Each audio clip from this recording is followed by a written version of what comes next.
Glória a Deus. Lucas capítulo 21, do verso 25 ao 28, e depois também vou ler 21, 36, aí do ladinho.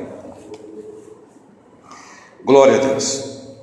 Diz assim a palavra do Senhor: e haverá sinais no sol e na lua, e nas estrelas, e na terra angústia das nações, e em perplexidade bramando o mar e as ondas, homens desmaiando de terror na expectação das coisas que sobrevirão ao mundo, porquanto os poderes dos céus serão abalados, e então verão vir o Filho do Homem numa nuvem, com poder e grande glória. Verso 36: vigiai, pois, em todo o tempo, orando, para que sejais havidos por dignos de evitar todas estas coisas que hão de acontecer, e de estar em pé diante do Filho do Homem. Amém. Pode se sentar, meus amados e queridos irmãos. E eu quero falar nesta noite, também não sei se eu vou conseguir concluir nesta noite. Vou me esforçar para concluir nesta noite uma mensagem que tem um título: 5 verdades sobre a volta do Senhor Jesus. Vocês bem sabem que esse tema é recorrente no meu ministério e na minha vida. Na última quinta-feira mesmo eu preguei um tema referente à vinda do Senhor. Mas quanto mais eu estudo, quanto mais eu pesquiso, quanto mais eu oro, quanto mais nós lemos e meditamos na palavra do Senhor, mais nós ficamos, pelo menos eu, na ardente expectativa desse bendito e glorioso dia, que é o dia que deve ser, pelo menos deve ser, o dia mais esperado, o mais anelado por todo crente, por todo salvo em Jesus, o dia mais desejado por todos nós.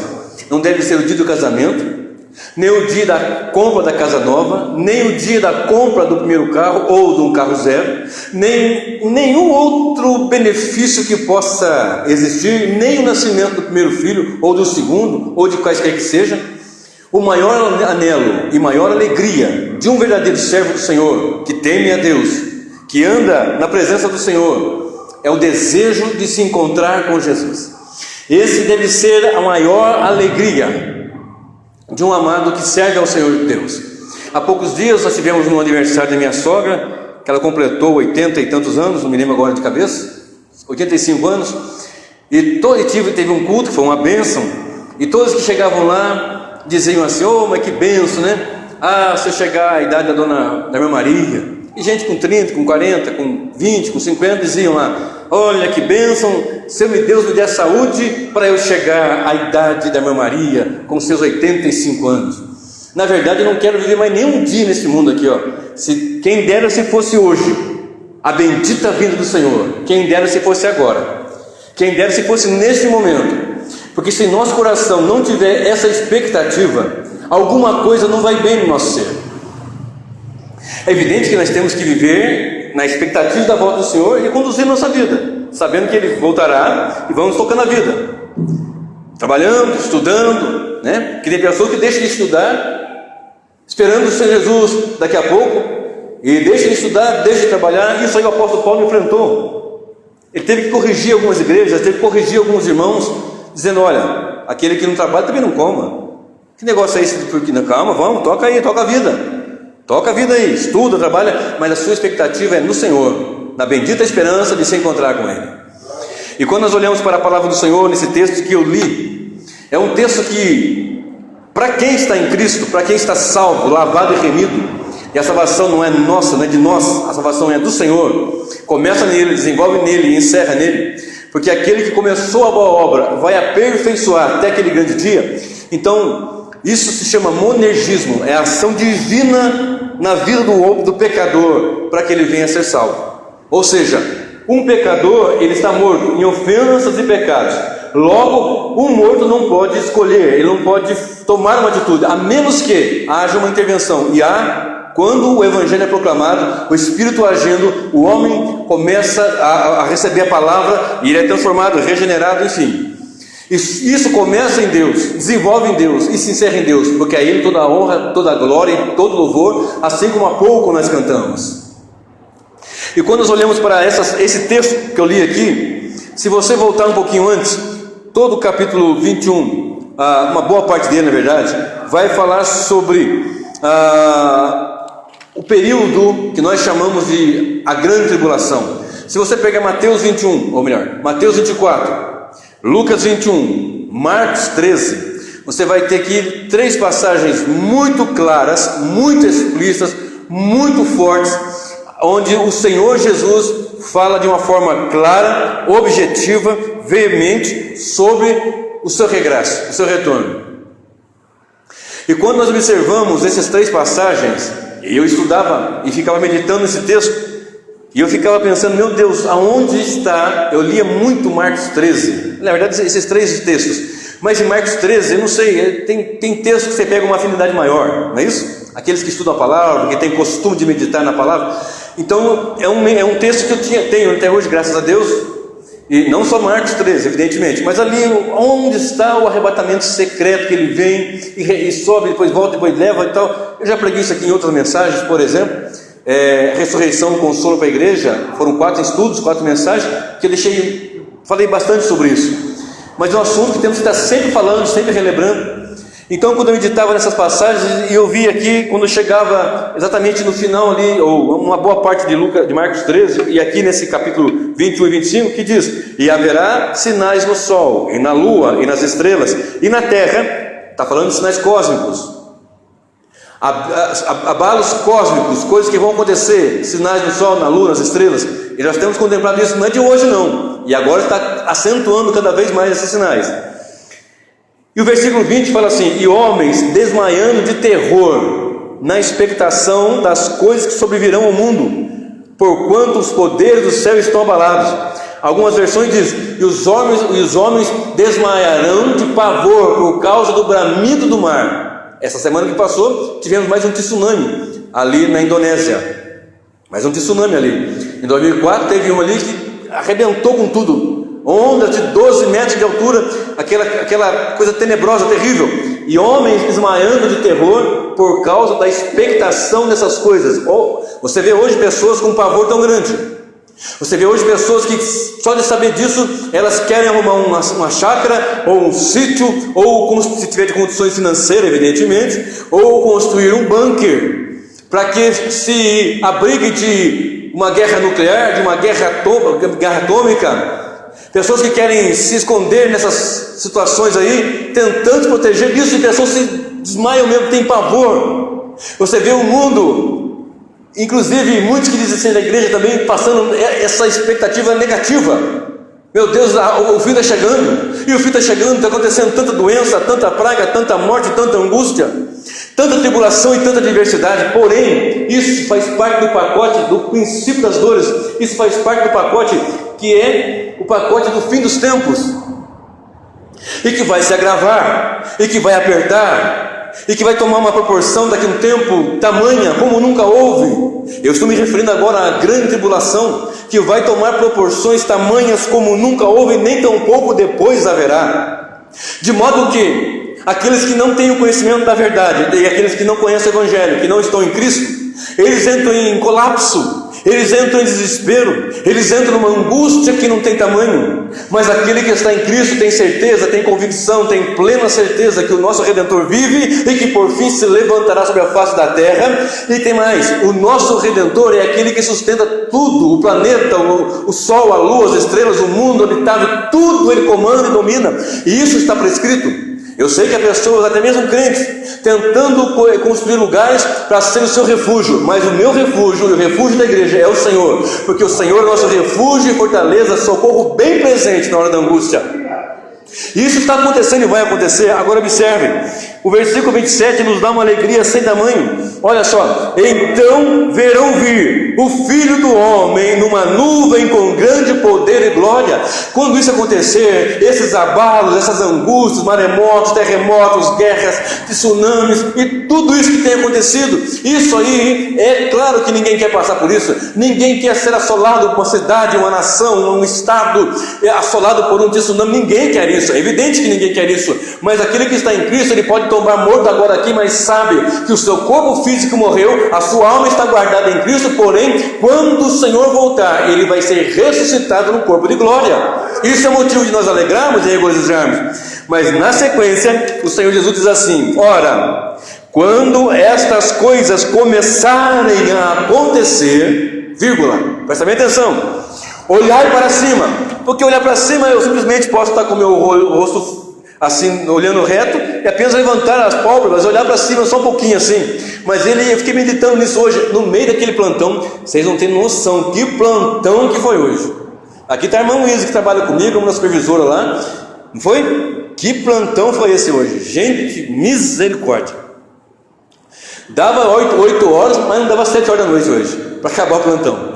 E no meio daquela tribulação, no meio daquela angústia, mesmo ali, socorrendo o outro, parada cardíaca para cá, parada cardíaca para lá, um que desmaia aqui, outro que vomita ali, outro que cai para lá, outro que cai para cá, e pensando nas coisas que eu estaria falando nesta noite. E eu fiquei meditando nisso. Levantai os seus olhos. Mas eu posso levantar somente as pálpebras, mas ele diz assim, olhai, quando essas coisas começarem a acontecer, olhai para cima e levantai as vossas cabeças. Não é só uma olhadinha não, olha para cima e levanta a cabeça, porque a vossa redenção está perto. Aleluia. Quando essas coisas começarem a acontecer, não olha só timidamente, não dá uma levantadinha assim como a gente fala na roça, de pestana, não dá só uma levantadinha de pálpebra, não. Levanta, olha para cima e regozija, porque a nossa redenção está próxima. Aleluia. Está acontecendo isso, bendito seja o nome do Senhor. Tem chikungunya, tem zika vírus, tem tudo quanto é tipo de coisa, tem HIV, tem síndrome daqui, síndrome de lá. Isso faz parte do pacote do fim, pestes, mortes, doenças, tudo faz parte. Então regozija, alegra, levanta teus olhos para cima, levante a tua cabeça, igreja, glorifica o Senhor, porque a nossa redenção está próxima. Aleluia. Agora, observe, no livro de 2 Tessalonicenses, capítulo 2, vamos lá rapidamente. 2 Tessalonicenses, capítulo de número 2. Eu tenho muita informação para passar nessa noite, e se eu não conseguir passar, eu vou deixar para outra mensagem no outro dia, domingo, por exemplo. 2 Tessalonicenses, capítulo 2, diz assim: ora, irmãos, rogamo-vos pela vinda de nosso Senhor Jesus Cristo e pela nossa reunião com Ele, que não vos movais facilmente do vosso entendimento, nem vos perturbeis, quer por espírito, quer por palavra, quer por epístola, como de nós, como se o dia de Cristo estivesse já perto. Paulo falando isso. Paulo escreveu essa epístola por volta do ano 50. Então tinha mais ou menos 55, mais ou menos 25 anos que o Senhor Jesus morreu, ressuscitou e partiu. Foi assunto aos céus. Então aquele povo já estava ali, olha, Jesus veio e nós ficamos aqui perdidos e sem expectativa alguma. O Senhor veio e agora não temos mais segurança alguma, porque nós seríamos arrebatados, e agora estamos aqui e Ele veio e nós não fomos arrebatados. E começou aquele desespero, e até algumas pessoas diziam que era uma epístola de um dos apóstolos, que disse que isso já tinha acontecido e causou uma turbulência no meio da igreja, ao ponto do apóstolo Paulo dizer: gente, eu estou dizendo o seguinte, não vos movam facilmente do vosso entendimento. Ora, eu acho imprescindível nós falarmos sobre esses assuntos na igreja, e de forma constante. Por qual motivo? Por vários motivos, um dos quais, evidentemente, é que a igreja tenha um conhecimento. Porque quando você estuda para uma faculdade, um curso, você estuda o que é certo. E quando você vê a alternativa errada, você não vai nem olhar para ela direito, você sabe que a certa é aquela. Então quando você aprende o certo, quando o errado vem, você sabe que aquilo é errado, porque foi esclarecido naquilo que é certo. Então Paulo estava ensinando eles bem certinho, eu estava relembrando, dizendo para eles como é que era, como é que seria, para que eles não se desesperassem. Porque uma coisa terrível é quando a igreja não tem conhecimento, quando o povo não tem conhecimento. E eu acredito piamente, como pastor, como ministro do Evangelho, que nós, servos do Senhor, que ministram, que ensinam, que estão dando estudos bíblicos, devem dar um caminho para a igreja. Claro, o caminho é Cristo, mas tem que dar um norte. Por exemplo, algumas pessoas têm um pensamento diferente, de linhas diferentes, eu compreendo perfeitamente. Mas à medida que vamos entendendo e vamos aprendendo e vamos nos esmerando nos estudos e compreendendo a palavra, nós devemos seguir a linha bíblica o mais bíblico possível. Eu já falei em outras mensagens que eu já fui pré-tribulacionista, pré-milenista, e eu estudava e pregava, e chegava momentos que eu ficava assim: meu Deus, se alguém me perguntar alguma coisa, eu não consigo explicar, porque eu não conseguia encaixar. Hoje me soa muito, mas muito mais claro. E à medida que os dias foram passando, vamos falando mais e mais sobre esses tópicos, sobre esses assuntos. Agora observe, e o apóstolo Paulo vai dizendo assim: olha, ninguém de maneira alguma vos engane, porque não será assim. Olha, não vai ser assim. Cristo veio e acabou, e vocês ficaram aqui. Não vai ser assim não. Cristo veio no rápido, como é ensinado. E eu vou dar esse ensinamento aqui bem claro, no estudo bíblico, falando sobre John Derby, sobre, enfim, eu preciso preparar esse estudo ainda. Ele fala assim: não será assim, sem que antes venha a apostasia e se manifeste o homem do pecado, o filho da perdição, o anticristo. Não será assim a vinda do Senhor, no rápido assim. Primeiramente, é a palavra que está dizendo, não é minha opinião, porque a minha opinião ela é secundária, o que serve é a palavra do Senhor. Então, o texto que nós falamos, uma máxima da hermenêutica é que a Bíblia explica a Bíblia. Um texto obscuro é esclarecido por um texto mais claro. Nós pegamos um texto mais claro, e esse texto mais claro ele joga luz naquele texto que nós não conseguimos compreender. Evidentemente, orando e buscando a presença do Senhor, Deus vai nos fazer entender, e assim tem sido feito. Então o apóstolo Paulo fala assim: gente, não é assim não, sem que antes venha a apostasia. Apostatar é deixar, apostasia é dentro, não é lá fora. Apostasia é no meio do povo, não é lá fora. Apostasia quer dizer deixar, abandonar a fé, deixar a fé. E nós sabemos que nesses últimos tempos o que tem se apostatado às igrejas da fé de Cristo não está escrito. Ontem mesmo, eu pesquisando um pouquinho ali em casa com o meu enteado, com a nora e tudo mais, nós observávamos as igrejas pintadas de preto. E muitos dizem assim, naturalmente, é uma tendência. É uma tendência. Pinta de preto para que não fique olhando para nada, para que você não fique preocupado com a roupa da irmã, não. Aí apaga a luz, aí você não enxerga mais nada, só enxerga ali o púlpito onde está o pregador. É uma tendência, porque na casa de show é assim, porque isso nós ouvimos dos pregadores, porque no teatro é assim, porque numa boate é assim. Então você chega, olha, você não consegue distinguir se é um lugar de oração, um lugar que se presta culto a Deus, ou se é, como se chamava na minha época, uma discoteca, uma danceteria ou uma boate, é o que se chama nos dias de hoje. E se não fosse só isso, ainda os pastores, muitos destes, eles querem incrementar e colocam ali canhão de luz, globo espelhado. Isso aí eu estou dizendo porque eu fui pregar e eu vi isso, que eu prego em qualquer lugar, onde me chamar eu prego.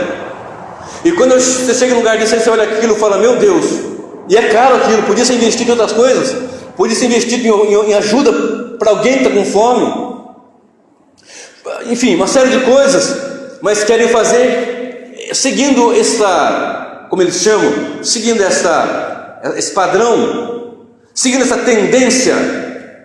Aí o apóstolo Paulo fala, isso é apostasia, e só vai acontecer a volta do Senhor quando duas coisas pelo menos imediatamente acontecerem: a apostasia e a manifestação do anticristo. Então, quando nós falamos da manifestação do anticristo, e eu vou dar um estudo somente sobre o anticristo, falar 2, 3, 4 horas só sobre ele, dentro em breve também, de modo que quando ocorrer essa apostasia, está ocorrendo e vai aumentar muito mais, porque você pode ver, irmão sério, quantas igrejas pregam o evangelho sério, sadio, centrado, com oração, com vida reta, com busca da presença do Senhor, 10 pessoas, 15 pessoas, 20 pessoas, esses cultos, shows, milhares de pessoas, eles conseguem arrebanhar multidões, e as pessoas estão ali, e elas querem mais, e onde tiver mais novidades, eles se debandeiam. Se numa igreja A tem uma atividade, eles estão lá, mas se a igreja B ela faz uma outra atividade, eles se bandeiam para lá. E pessoas falam comigo constantemente, olha, eu tenho até medo de ir nos cultos aí, porque eu tenho medo da minha filha criança chegar lá e ver as pessoas se torcendo e retorcendo, e eu não sabia explicar para ela fica até com medo.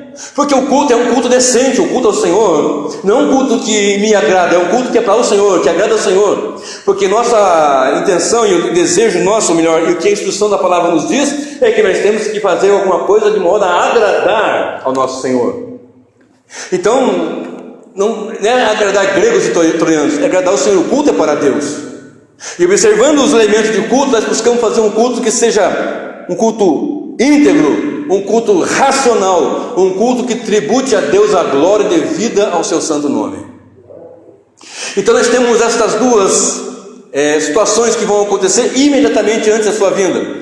Mas nós sabemos que ocorre eu vou parar de falar do anticristo aqui, porque eu quero dar um estudo bem apurado sobre ele ainda. Então essa apostasia e essa manifestação do filho da perdição, do anticristo, da ponta pequena, do chifre pequeno, quando isso acontecer, já está tudo preparado, o cenário já está pronto. Mercosul, Conesul, União Europeia, o Bitcoin, tudo, até mesmo a internet, tudo está o cenário preparado. E nós estamos aqui para enfrentar, e quando a igreja, e esse texto que nós lemos de Lucas, que nós citamos aqui de Lucas, haverá um momento de grande aflição, de grande tribulação, como nunca houve, e de grande dificuldade que vai acontecer como nunca antes ocorreu. E quando nós olhamos para o versículo 36 deste capítulo, Lucas 21, que está escrito: vigiai, pois, em todo tempo orando. Vigie e ore. Já é uma instrução do Senhor, né? Vigiai e orai. Vigiando e orando, para que não sejais havidos, para que sejais havidos por dignos de evitar todas essas coisas que hão de acontecer e de estar em pé diante do Filho do Homem. Então a igreja é chamada a duas coisas, pelo menos: a estar vigiando e orando. Muitos não vigiam mais, e oração então tem sido escassa no meio do povo de Deus. E nós temos que buscar a presença do Senhor, consagrar nossas vidas em oração, ter uma conduta de oração, ter o bom, zeloso costume de ter pelo menos um período no dia que você separa. Nesse momento eu vou orar ao Senhor. Há pessoas que são metódicas, que conseguem fazer metodicamente: levanta às 6, faço isso, faço aquilo, às 6h30 estou de joelho dobrado, às 7 horas faço tomar meu café. Tem pessoas que são metódicas, outras nem tanto. Mas uma coisa é certa, a instrução bíblica é: orai sem cessar. Então quando nós olhamos para toda essa situação, nós vamos estar enfrentando, a igreja vai enfrentar a ira do anticristo. A igreja vai enfrentar, e nós lemos isso no livro de Apocalipse, capítulo 12, a fúria do dragão. Capítulo 13, das bestas que sobem da terra, que sobem do mar. No capítulo 17 e 18 de Apocalipse, vão enfrentar o sistema político representado pela falsa religião, que vai entrar em colapso mediante a ação do Senhor. E João tem ali ainda a queda da Babilônia e alegria no céu por causa das bodas do Cordeiro. Nós vamos falar isso agora. As 5 verdades que eu quero falar, ela começa com o momento que nós devemos esperar, devemos anelar, que é o que está no versículo 27 desse capítulo de Lucas 21. Então verão vir o Filho do Homem numa nuvem, com poder e grande glória. Meus irmãos, eu não sei o quanto vocês meditam nessa bendita esperança. Eu não sei de verdade o quanto vocês passam tempo meditando e orando e tentando enxergar, porque tem gente que tem tido muitos sonhos, sabe? Tem gente que sonha muito até, e sonha com a vinda do Senhor. Eu mesmo já sonhei. Eu creio que muitos irmãos já sonharam, e outros de um jeito, outros de outro, etc. Mas nós temos que olhar para a palavra.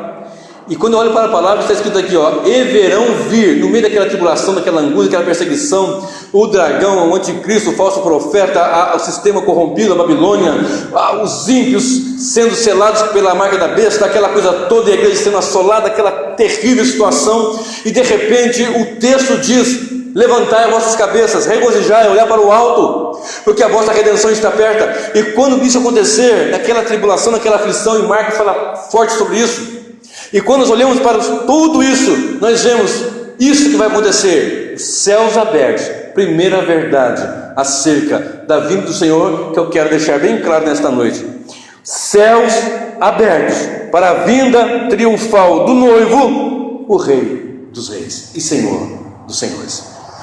Abra sua Bíblia comigo em Apocalipse, capítulo 19. Apocalipse, capítulo 19. Eu vou ler de 1 a 10 para ir parafraseando o que eu vou dizer, mas eu quero pegar bem a partir do versículo 11. Mas observe, Apocalipse 19, de 1 a 10. E depois destas coisas, ouvi no céu uma grande voz de uma grande multidão que dizia: Aleluia! A salvação e a glória e a honra e o poder pertencem ao Senhor nosso Deus. Deixa eu só abrir um parênteses aqui de uma frase que eu já falei e torná-la aí a repetir.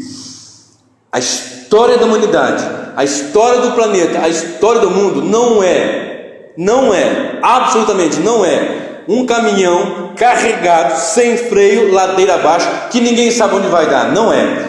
Deus tem o controle de todas as coisas, e tudo está escrito, e lá em Marcos está escrito assim, eis que tudo vos tenho dito. E depois dessas coisas,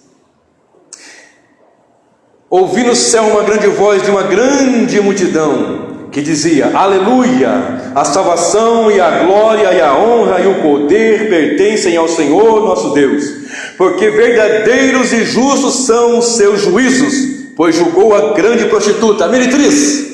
Porque tem a igreja verdadeira, mas tem a prostituta. Tem a igreja que é lavada e remida no sangue do Cordeiro, mas tem a meretriz que se corrompe, que se vende, que se prostitui com um sistema político mundano, pervertido, perverso e cheio do mal. Mas tem a igreja lavada, remida, comprada e paga com o sangue do Cordeiro. Porque verdadeiros e justos são os seus juízos, pois julgou a grande prostituta que havia corrompido a terra com a sua fornicação, e da mão dela vingou o sangue dos seus servos. E outra vez disseram: Aleluia! E a fumaça dela sobe para todo sempre. E os 24 anciãos e os 4 animais prostraram-se e adoraram a Deus, que estava assentado no trono, dizendo: Amém, Aleluia! E saiu uma voz do trono que dizia: Louvai ao nosso Deus, vós todos os seus servos, e vós os que o temeis, assim pequenos como grandes. E ouvi como que a voz de uma grande multidão, e como que a voz de muitas águas, e como que a voz de grandes trovões, que dizia: Aleluia! Pois já o Senhor Deus Todo-Poderoso reina. Regozijemo-nos e alegremo-nos e demos-lhe glória, porque vindas são as bodas do Cordeiro, e já a sua esposa se aprontou. Lembra? Primeiro ponto da mensagem de hoje: o céu se abre para a vinda, para o surgimento, para a aparição do Rei dos Reis e do noivo da igreja. Regozijemo-nos, alegremos-nos, demos-lhe glória, porque vindas são as bodas do Cordeiro, e já a sua esposa se aprontou, e foi-lhe dado que se vestisse de linho fino, puro e resplandecente, porque o linho puro, o linho fino são a justiça dos santos. E disse-me: escreve: bem-aventurados aqueles que são chamados à ceia das bodas do Cordeiro. E disse-me: estas são as verdadeiras palavras de Deus. E eu lancei-me a seus pés para o adorar. Mas ele disse-me: olha, não faças tal, sou teu conservo e de teus irmãos, que têm o testemunho de Jesus. Adora a Deus, porque o testemunho de Jesus é o espírito da profecia. Porque o servo do Senhor, João, foi prostrar-se e adorar o anjo? Não, a mim não. Adora a Deus. A ele você adora, a mim não. Eu sou apenas um conservo, eu sou apenas alguém que traz mensagens, eu sou apenas alguém que ministra. E aqui fica mais um aprendizado para nós, porque nos dias atuais dessa apostasia terrível, tem pastores que é chamado em Apocalipse, interpretado por muitos como ali o anjo da igreja, que vem de ângelos ou de ângelos, que quer dizer mensageiro, que ele não tem mais uma mensagem para a igreja, mas ele quer o aplauso da igreja, que ele não tem mais uma mensagem para a igreja, mas ele quer a lã da ovelha, não tem mais ali uma mensagem para encher as vidas espirituais, mas ele tem ali e quer muito holofote, aplausos e tudo o que você pode imaginar de confete, de coisas que exaltam o homem, a ponto de muitos colocarem nas entradas das congregações uma placa enorme, um outdoor, com a foto, apóstolo fulano de tal, com a apóstola Beltrana, ali dizendo até o dia, data da fundação da igreja, dizendo: ali está um homem de Deus, ali está um servo do Senhor. Quando na verdade nós temos que seguir o que João Batista fez, dizendo, e falou dizendo, que eu diminua e que ele cresça. Toda a glória, toda a honra seja dada ao Senhor, que é digno de louvor, adoração, majestade, glória, poder, soberania, justiça e adoração. Glórias a Deus. E aqui havia alegria no céu, multidões alegrando-se, regozijando-se, porque era o momento da vinda do Senhor e das bodas do Cordeiro, das bodas daquele que estava ali gloriosamente. Agora observe, Apocalipse 19.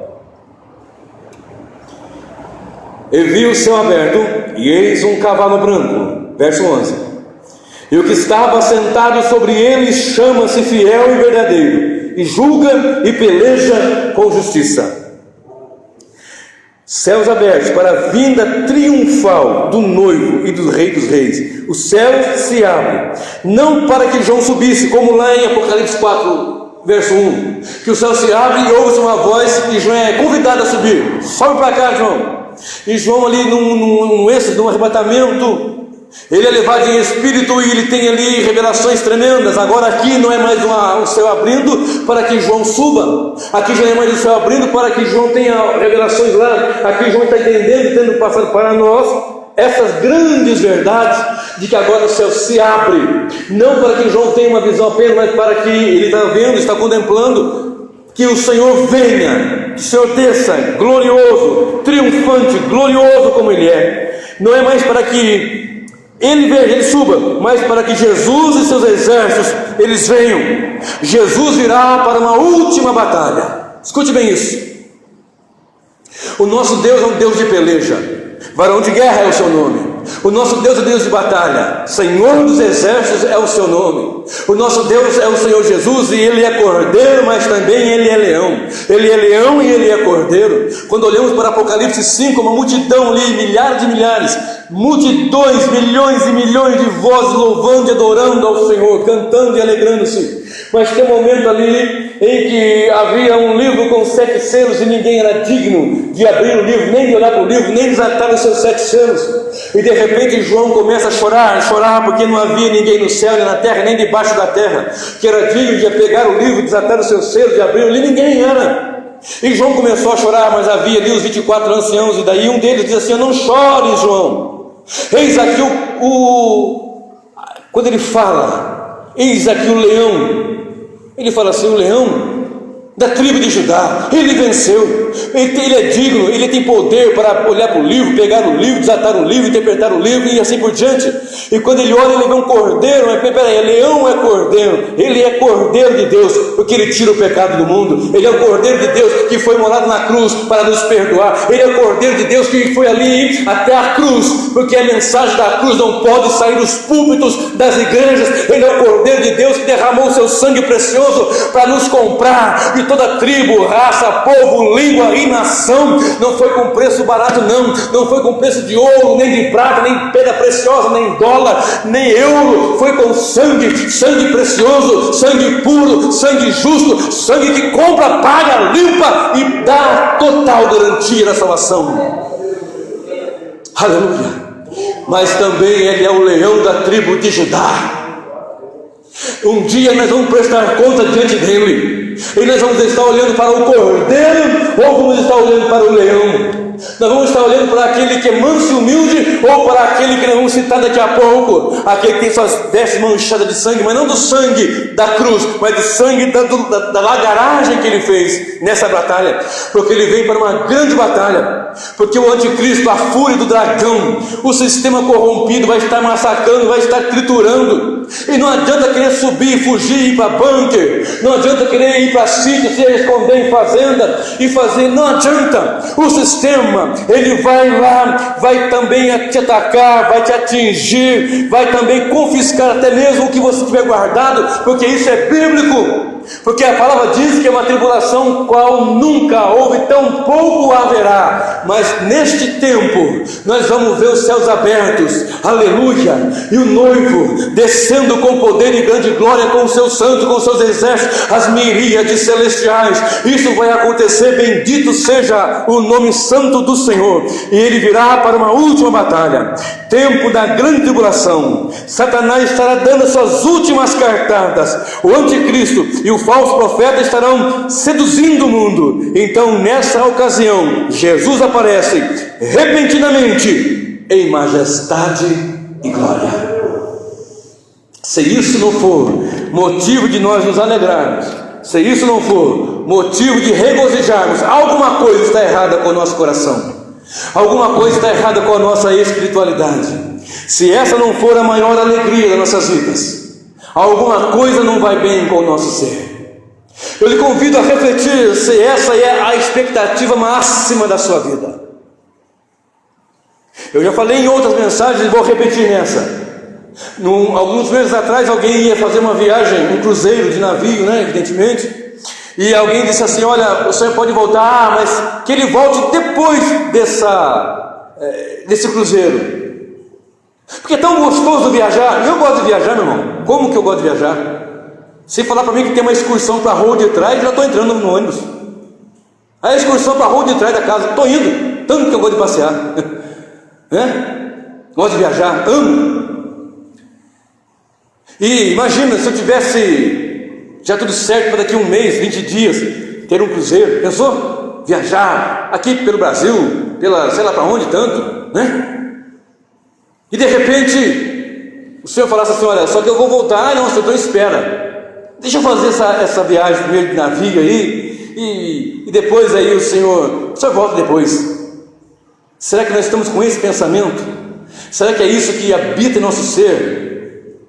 O apóstolo Paulo, ele só tinha essa mensagem, evidentemente, essa esperança ardia no seu coração, a igreja primitiva ardia no coração, os pregadores de outros tempos, as mensagens eram essa: a cruz, o sangue, a volta do Senhor, o arrebatamento da igreja. Não se deixavam de falar sobre o céu, sobre o inferno. Mensagens que eram pregadas nos púlpitos da Assembleia de Deus, das igrejas batistas, das igrejas de todas as linhas. Mas de uns anos para cá, de 20, 30 anos para cá mais ou menos, isso tem sido banido, e a mensagem é: fique rico, fique rico, fique rico, fique por aqui, fique nessa terra, plante aqui, crie aqui, fica, estaca, e aqui está muito bom, e aqui está tudo certo. É evidente que nós temos que lutar pelo nosso pão, pela família, porque aquele que não cuida dos seus, ele é pior do que o infiel, é evidente. Mas o nosso anelo, o nosso coração, onde estiver o nosso coração, ali estará o nosso tesouro. O nosso coração está aqui, ou o nosso coração está nas mansões celestiais? O nosso coração está aqui, ou está na bendita esperança da vinda do Senhor? E ele voltará, e nem o falso profeta, nem o anticristo, nem o dragão, nem a meretriz, a Babilônia, nem os ímpios, nem todo o sistema corrompido e perverso vai impedir a bendita vinda do Senhor. Primeira verdade: os céus se abrirão e o noivo descerá, e a igreja vai ver, e todo olho o verá, até mesmo os que os traspassaram. Aleluias, glórias a Deus. Mas observe a partir do versículo 11, que coisa tremenda. Vou continuar aqui, aliás, do versículo do 11 mesmo. Eu vou seguir agora aqui. Segunda verdade que eu quero falar sobre a vinda do Senhor é que nós vamos contemplar o que está descrito aqui. Então a segunda verdade é sobre a descrição do noivo. Observe: eu vi o céu aberto, Apocalipse 19:11, e eis um cavalo branco, e o que estava sentado sobre ele chama-se Fiel e Verdadeiro. Não é mentiroso, é fiel, não é falso. Ele não tem duas palavras, tem uma só. Ele não fala de ter uma coisa e sentado outra. Não, ele é fiel e verdadeiro, e julga e peleja com justiça. Observe: e os seus olhos eram como chama de fogo, ou seja, tudo ele perscruta. Não adianta na vida do Senhor nós queremos esconder atrás das nossas aparências, de um estereótipo, Não adianta na vida do Senhor qualquer um que sente quer dizer: olha, eu era tão bom, eu sou tão bom, eu fui tão bom, eu fui tão honesto, eu fui tão justo, porque Deus sabe como é que nós somos. Os seus olhos são como chama de fogo. Ele não olha como nós olhamos, Ele olha lá dentro. Ele não julga de forma errada, Ele julga com justiça e peleja com justiça. E os seus olhos são como chama de fogo. O que é isso que quer dizer? Esse Senhor que desce, Ele vai olhar para nós e dizendo: eu sei as tuas obras. Não é aquele olhar que eu posso olhar para vocês aqui, vocês para mim, e vocês não sabem. Talvez você saiba alguma coisa de mim, claro. Olha, passou o dia todo num plantão, trabalhou muito, ajudou pessoas, socorreu daqui, empurrou cadeira dali, levou para cá, levou para lá, tá tudo bem. E dentro de mim, o que eu fiz, o que eu olhei e como eu olhei, o que eu falei e como eu falei, o que eu pensei e como eu pensei, isso Deus sabe. Os seus olhos são como chama de fogo, e quando Ele vier, nós vamos ter este olhar sobre nós. Ele perscruta todas as coisas, o mais íntimo do nosso ser. Ele olha e Ele sabe. Não é só naquele dia não, agora mesmo.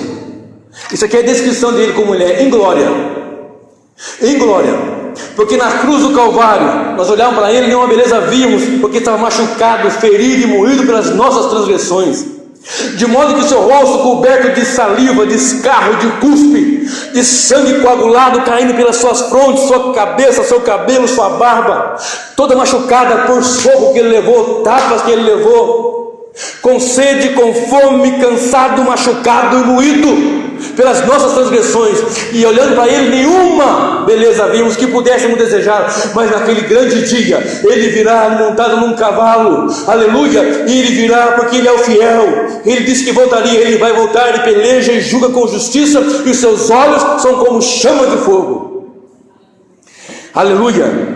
E sobre a sua cabeça não há mais uma coroa de espinhos, sobre a sua cabeça há muitos diademas. E tinha um nome escrito que ninguém sabia senão Ele mesmo. Ele estava vestido de uma veste tingida de sangue. Não é o sangue do seu Calvário, é o sangue da lagaragem, porque Ele vai pisar o lagar da fúria, do furor da ira divina.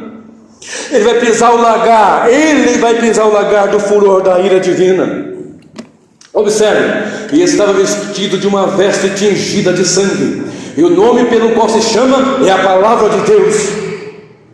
E seguiram-no os exércitos no céu em cavalos brancos, e vestidos de linho fino, branco e puro.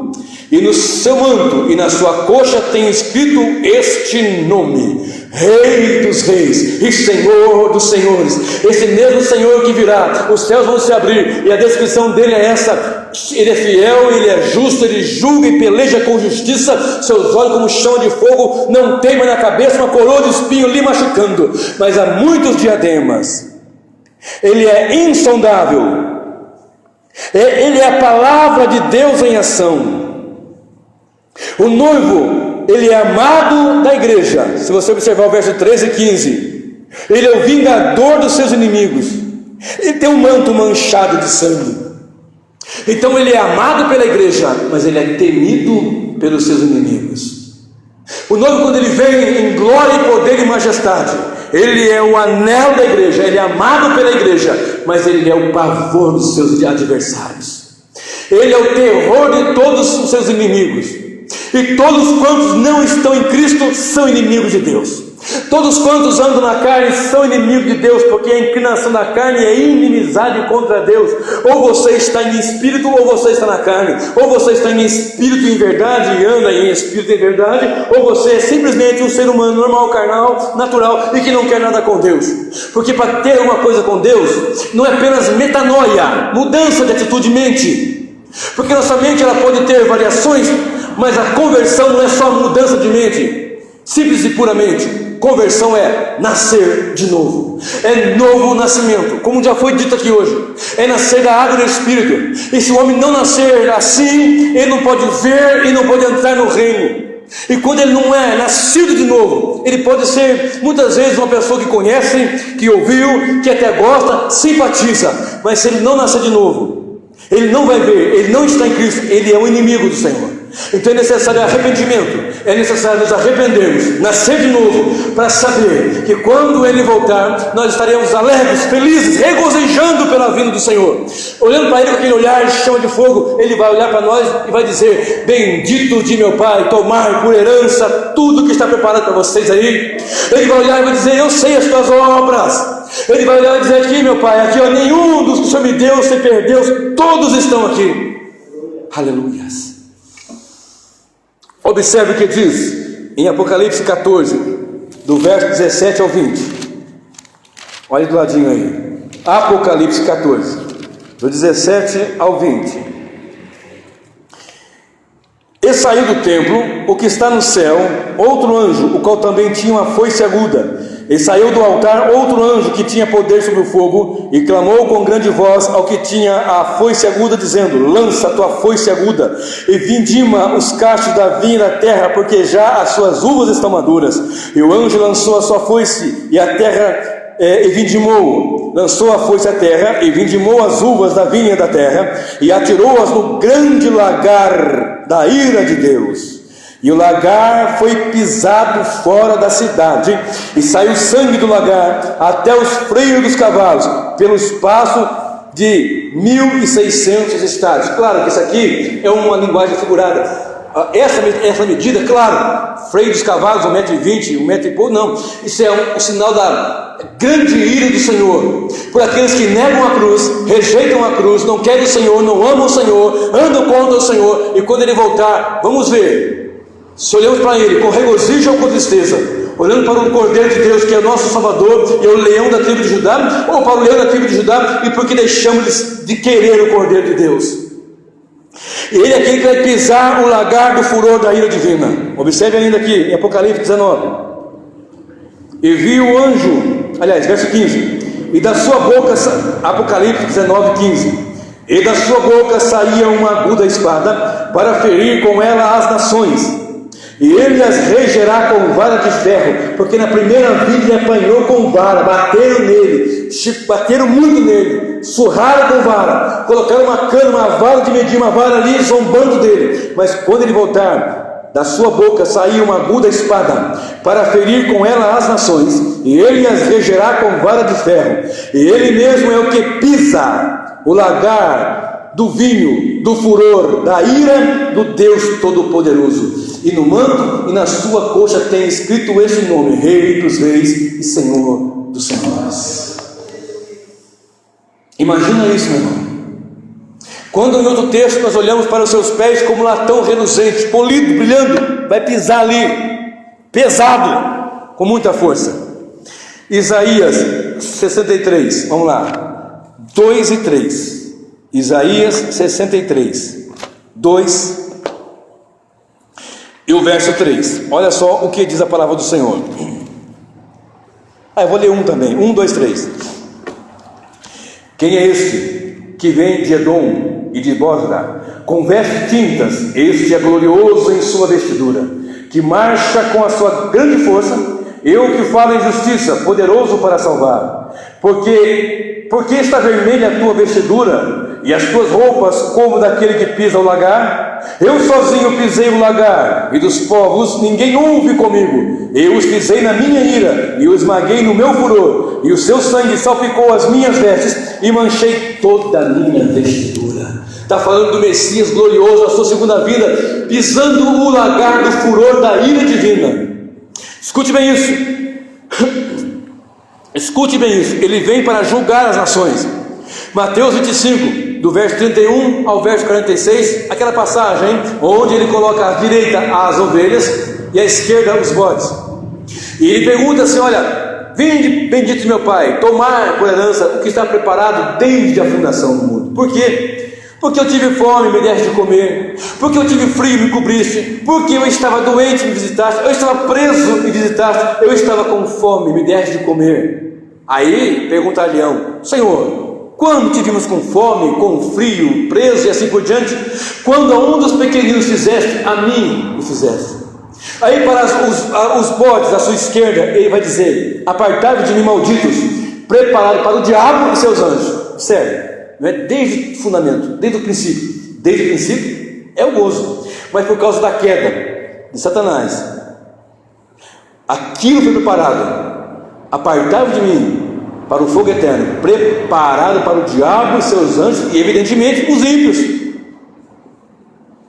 Aí, vai dizer, mas por que? Se perguntarem, né? Vai ter essa questão. Porque eu tive fome, não me deste de comer. Eu tive frio e não me cobriste. Eu estive preso e não me visitaste. Eu estive nu e não me deste uma roupa, nem uma blusinha qualquer. Mas quando? Quando nos pequeninos não fizeste, foi a mim que não fizeste. Porque muitas vezes nós queremos fazer sermões muito bonitos, mensagens muito eloquentes, com seus pontos, subpontos e assim por diante, com tudo isso. Isso é muito importante, isso de fato é importante, mas às vezes olhamos para fora e não pregamos lá fora o que nós deveríamos fazer. Socorrer o aflito, necessitado, que está com fome, que está preso. Quanto tempo faz que nós não visitamos um presídio, por exemplo, para levar uma mensagem para alguém que está lá? Ah, mas é um lugar muito ruim, um ambiente muito ruim. Mas você sabia que Jesus está lá? É o que ele diz na palavra. Mas entrar no hospital é ruim, é muito ruim. Imagina se ficar lá pessoas, uma vomita do seu lado, a outra põe sangue do nariz para a boca, o outro morre do meu lado, o outro cai desmaiado quase em cima de mim, o outro chega perto porque foi atropelado e arrebentado, o osso parecendo, é horrível. Sabia que Jesus está lá? Mas eu vou chegar perto daquele andarilho, aquele cheiro, aquela roupa fedorenta. Ele está com fome, ele está com frio, ele está nu. Sabia que Jesus está lá? E quando não fazemos a estes pequeninos, ao Senhor não fazemos.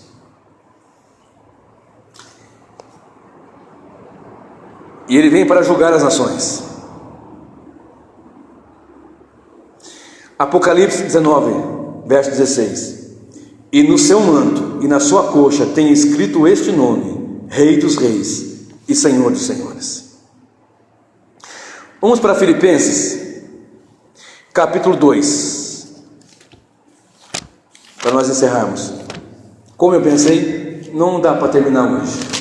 2 pontos eu trouxe nesta noite, das 5 verdades. A primeira: o céu vai se abrir para a vinda do noivo, Rei dos Reis e Senhor dos Senhores. Segunda verdade: as suas descrições, nós vamos contemplar essas descrições aqui. Agora, Filipenses, capítulo 2, do verso 5 em diante. Domingo eu concluo essa mensagem.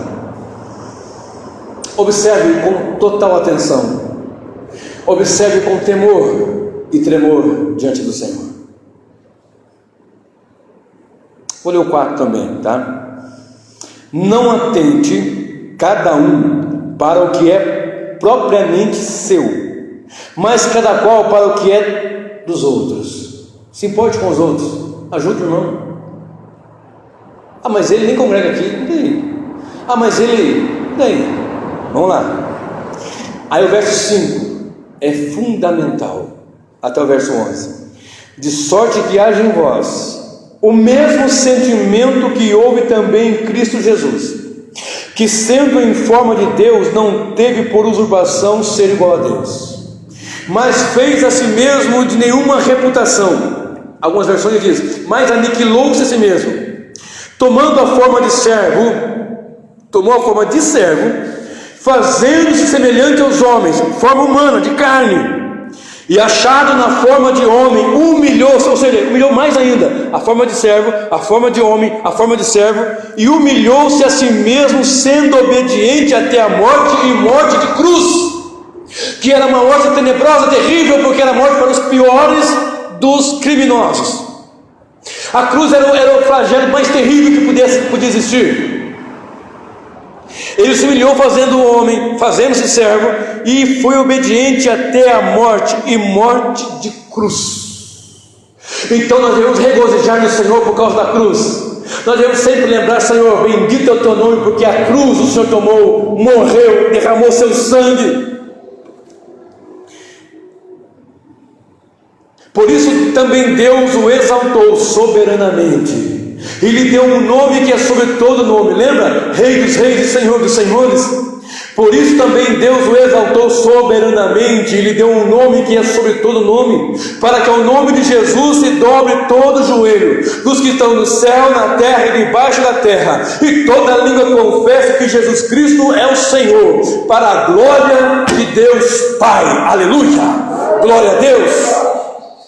Ele foi humilhado, Ele foi machucado, Ele foi ferido por minhas transgressões, pelos meus pecados, pelos seus pecados, pelas nossas transgressões, nossas mazelas, nossas fraquezas, nossas falhas, nossos ódios, nossas raivas, nossas palavras indecentes, nossos atos imorais, nossa falta de vergonha, nossa falta de verdade, nossa falta de juízo, nossa falta de justiça, de tudo que possa imaginar. Mas Ele deixou as suas prerrogativas divinas, mesmo sendo Deus. Ele era 100% Deus, mas se fez 100% homem, a ponto de chegar no Getsemane, pouco tempo antes de ser levado até a presença de Anás, Caifás e Pôncio Pilatos. Ele orava e dizia: Pai, afasta de mim esse cálice, e o seu suor tornava-se em gota de sangue, e ele orava: Pai, afasta de mim se possível for. Aí o Senhor ficou ali orando: todavia, faça-se a tua vontade, porque ele olhou e viu lá na eternidade, ele olhou e viu lá no tempo eterno a sua igreja, a sua noiva, a sua amada, a sua eleita, que Ele comprou, derramou seu sangue precioso. Portanto, nosso coração esteja um desejo ardente de ver o Senhor, mas para isso precisamos nos arrepender, para isso precisamos dizer: Senhor, me perdoa. E claro, tem aquele dia que nós nos arrependemos e fomos ali colocados na igreja, não numa igreja denominacional, mas na igreja do Senhor, e desde então nós devemos lutar: Senhor, me segura, porque é o Senhor que me sustenta, porque se a salvação dependesse de mim, eu estaria perdido. Se a salvação dependesse de mim, irmão Célio, jamais. Mas é a dele, para louvor, glória e majestade do Senhor. Então fique bem claro, pelo menos duas verdades nesta noite: que os céus vão se abrir e nós vamos ver o Senhor pelejando pelos seus santos, com seus exércitos, e nessa peleja, presta bem atenção, só haverá uma arma, não haverá canhões, mísseis, tanques, haverá uma arma. A única arma que apresenta-se aqui é uma aguda espada, que é a palavra do Senhor, da boca do Senhor Jesus. E com o sopro da sua boca, lá em 2 Tessalonicenses, eu parei porque eu não quero falar nessa mensagem muito sobre o anticristo, mas se você ler, com o sopro da sua boca o Senhor vai desfazer todo esse poderio. De sorte que haja em vós o mesmo sentimento que houve em Cristo Jesus, que sendo em forma de Deus, não teve por usurpação ser igual a Deus, mas aniquilou-se a si mesmo, tomando a forma de servo, sendo obediente como um homem, um servo, obediente até a morte e morte de cruz. Mas Deus o exaltou soberanamente. E nós citamos aqui um pouquinho da sua glória. A sua cabeça não tem mais coroa de espinho, o seu olho não está machucado, talvez roxo, cheio de hematoma, talvez nem conseguisse abrir seus olhos, pelo soco que levou por minha causa e por sua causa.